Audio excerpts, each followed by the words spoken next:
ក្រុមហ៊ុន Honda បានបញ្ចេញបច្ចេកវិទ្យាថ្មីរបស់ខ្លួនគឺ Honda ADV ឆ្នាំ2023ដែលប្រើប្រាស់កម្លាំងរហូតដល់ទៅ 160cc និងមានចំនួន3ពណ៌ដែលទើបតែចេញថ្មីគឺមានពណ៌ក្រហមពណ៌ផ្សែងបារីជាមួយនឹងពណ៌ខ្មៅតើ Honda ADV ឆ្នាំ2023កម្លាំង 160cc នេះមានអ្វីប្លែកខ្លាំងអញ្ចឹងសូមបងប្អូនចូលរួមទស្សនាវីដេអូជាមួយនឹងខ្ញុំទាំងអស់គ្នា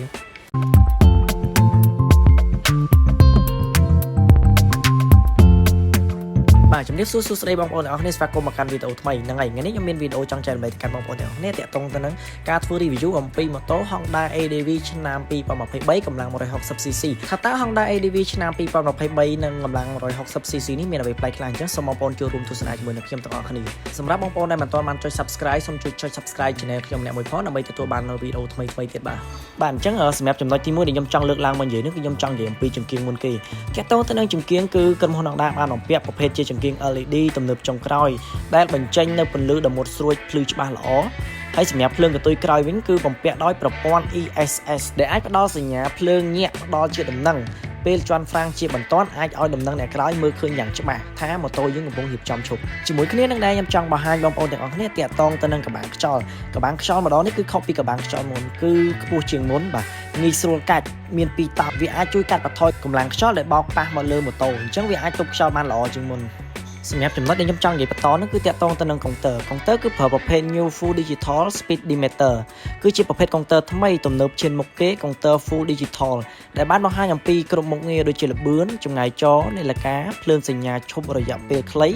ភ្លើងជូតដំណឹងការគណនាប្រេងសាំងនិងមុខងារផ្សេងៗទៀតសម្រាប់ការប្រើប្រាស់គ្រប់តួនាទីក្នុងកំឡុងពេលបើកបរបាទហើយអ្វីដែល ADV ឆ្នាំ2023កម្លាំង 160cc បានបំពាក់បន្ថែមនោះគឺតាក់ទងទៅនឹងកន្លែងសាកថ្មថ្មីគឺ Honda ADV ឆ្នាំ2023នេះគឺបានបំពាក់បន្ថែមជាមួយនឹង USB ប្រភេទ A ដែលនៅផ្នែកខាងឆ្វេងសម្រួលដល់តម្រូវការសាកថ្មគ្រប់ពេលគ្រប់ទីកន្លែងហើយអ្វីដែលកាន់តែទំនើបនោះគឺ Honda ADV ឆ្នាំ2023នឹងគឺបានបំពាក់ជាមួយនឹងបូមខ្យល់ខាងក្រោយកាន់តែមានភាពងាយស្រួល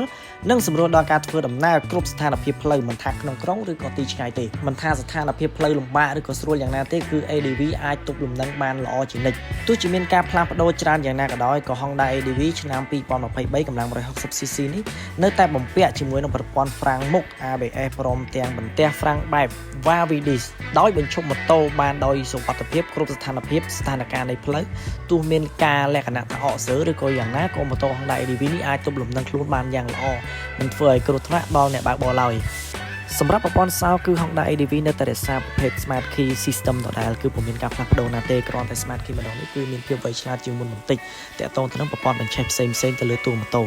ហើយអ្វីដែលកាន់តែពិសេសខ្លាំងនោះគឺ Honda ADV ឆ្នាំ2023បានធ្វើការផ្លាស់ប្ដូរកម្លាំងម៉ាស៊ីនម៉ូតូគឺផ្លាស់ប្ដូរពីកម្លាំង 150cc មកកាន់ 160cc ជាមួយនឹងប្រព័ន្ធ ESP Plus បានបំពាក់ជាមួយនឹង Super 4និងប្រព័ន្ធបិចសាំង PGM FI ដែលបានផ្ដល់នូវការអនុវត្តភាពកាន់តែខ្លាំងធ្វើឲ្យការបើកបរក្នុងទីក្រុងឬក៏ទីឆ្ងាយកាន់តែរំជើបរំជួលជាមួយនឹងការបើកបរដោយសន្សំសំចៃសាំងបានយ៉ាងល្អឥតខ្ចោះនិងជួយកាត់បន្ថយជាតិពុលក្នុងបរិស្ថានបានយ៉ាងល្អបាទនេះគឺជាអ្វីដែលក្រុមហ៊ុន Honda ADV ឆ្នាំ2023បានផ្លាស់ប្ដូរមកកាន់ Honda ADV កម្លាំង 160cc នេះអញ្ចឹងសម្រាប់វីដេអូនេះដែរគឺខ្ញុំមានតែប៉ុណ្្នឹងទេបងប្អូនពេញចិត្តសូមជួយចុចរូបមេដៃដើម្បីជាការលើកទឹកចិត្តនិងទទួលបានវីដេអូថ្មីៗបន្តទៀតអរគុណសម្រាប់ការទស្សនា